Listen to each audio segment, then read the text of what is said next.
Hello friends, welcome back to my channel. मैं हूँ निरुपमा, रीवा, मध्य प्रदेश से। और ये है मेरी बेटी अद्विका और साथ में है मेरे हस्बैंड जितेश। आज हम जाने वाले हैं अपने गांव, मतलब मेरे ससुराल। चौरी गांव पड़ता है जो है लाल गांव के पास और सिरमौर तहसील के अंतर्गत आता है। रीवा से करीब 40 किलोमीटर दूर है। बस हम गांव पहुंचने ही वाले हैं।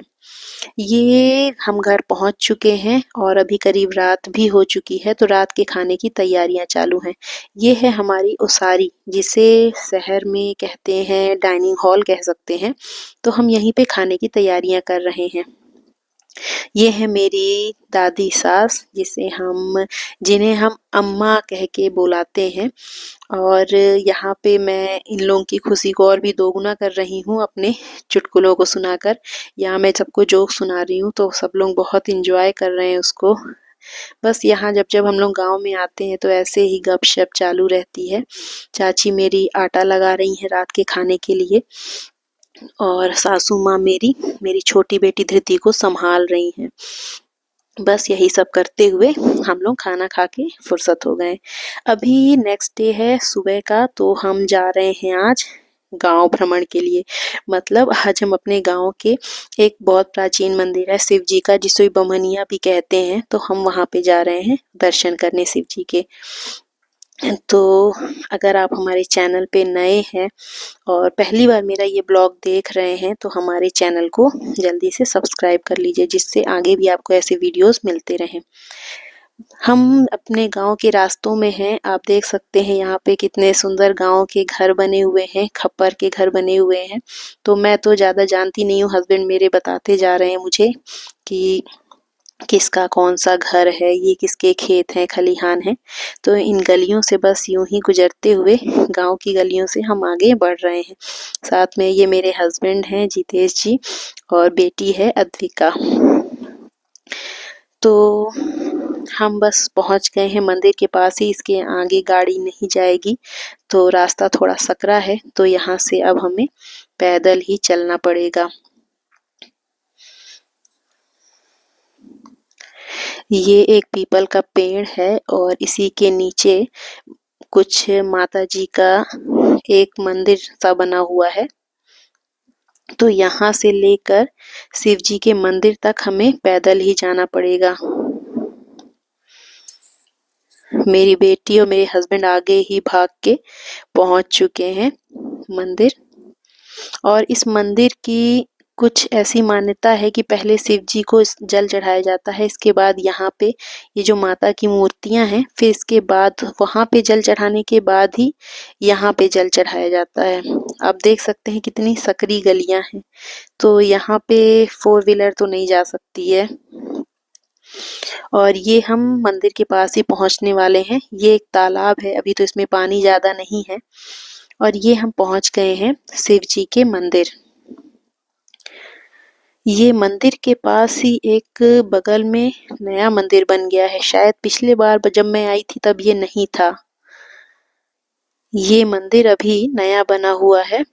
ये हनुमान जी का मंदिर है। अभी ये निर्माणाधीन है, अभी इसका निर्माण कार्य पूरा नहीं हुआ है।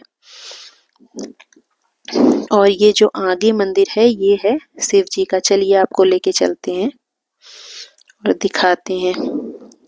ये हम पहुंच गए हैं शिव जी के मंदिर में ही। यहाँ पे बगल में एक हैंडपंप भी है, तो वहां पे हाथ पैर धो के फिर हम लोग यहाँ वहीं से जल लेकर आते हैं। तो सभी लोग गांव वाले यहाँ पे शिव जी को जल चढ़ाते हैं। ये शिव जी का मंदिर है। जय भोलेनाथ।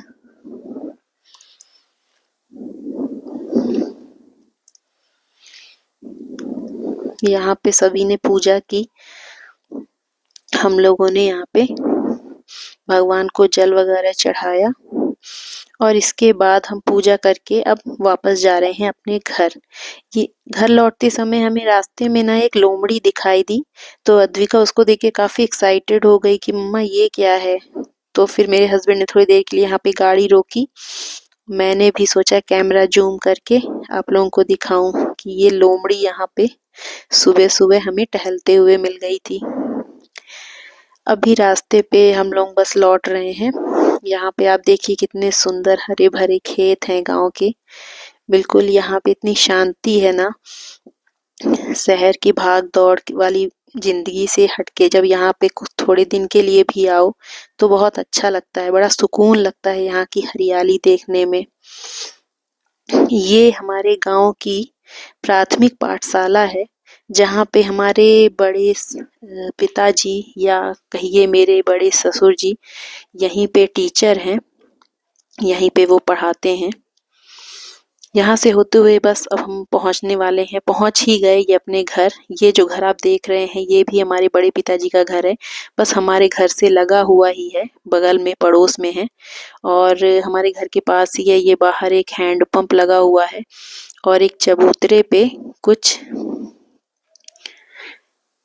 शिव जी के लिंग रूप रखे हुए हैं।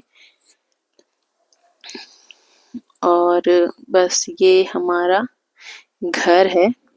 पहले यहाँ बाढ़ नहीं था तो हमारी गाड़ी अंदर तक चली जाती थी, अभी इस समय पे बाढ़ हो गया है तो गाड़ी हमें दूर ही पार्क करनी पड़ती है, फिर हमें पैदल आना पड़ता है। ये है हमारे बाबा ससुर जी और ये हमारी गौ माता है, जिनका हमें दूध यहाँ जब आते हैं हम तो बढ़िया हमें घर का शुद्ध दूध पीने को मिलता है।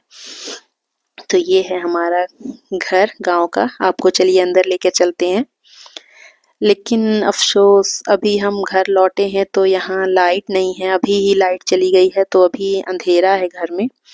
ये घर के बाहर ही अनाज की बोरियां कुछ रखी हुई हैं और अभी कुछ लोग शायद धृति से मिलने भी आए हैं। एक्चुअली मेरी बेटी धृति आज पहली बार गांव आई है अपने जन्म के बाद, तो बहुत सारे लोग उसको देखने के लिए, उससे मिलने के लिए भी आ रहे थे।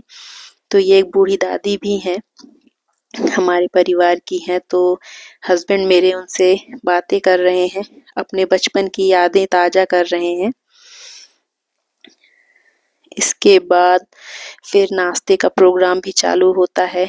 ये हमारे घर के खेत की ही लौकी से हमारी चाची ने लौकी के पकौड़े बनाए थे, तो सभी लोग उसका लुत्फ उठा रहे हैं। आपको ले चलते हैं अपने घर के चूल्हे में, लाइट नहीं है इस वजह से थोड़ा अंधेरा है। यहाँ पे ये है हमारा चूल्हा और हमारी चाची जो हैं वो लौकी के पकौड़े बना रही हैं। ये है हमारा आंगन और आंगन की हमारी तुलसी मैया और ये है हमारा घर। एक साइड कच्चा है और इधर साइड पक्के कमरे बने हुए हैं। ये है मेरी चाची का रूम, बड़ी वाली चाची है मेरी, उनका रूम है।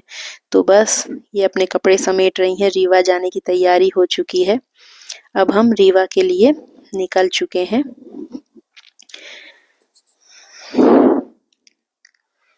नेक्स्ट डे चूँकि वर्किंग था तो जल्दी थी सभी को रीवा पहुंचने की, तो जल्दी में हम लोग गांव से निकले। अब फिर कभी जब नेक्स्ट टाइम छुट्टी पड़ेगी तो आपके लिए हम नेक्स्ट ब्लॉग गांव का लेकर आएंगे। गांव से आने के बाद मैंने थोड़ी बहुत कुछ घर में आकर पिक्चर्स क्लिक करी। ओके गाइस, अब मिलते हैं नेक्स्ट ब्लॉग में, बाय बाय।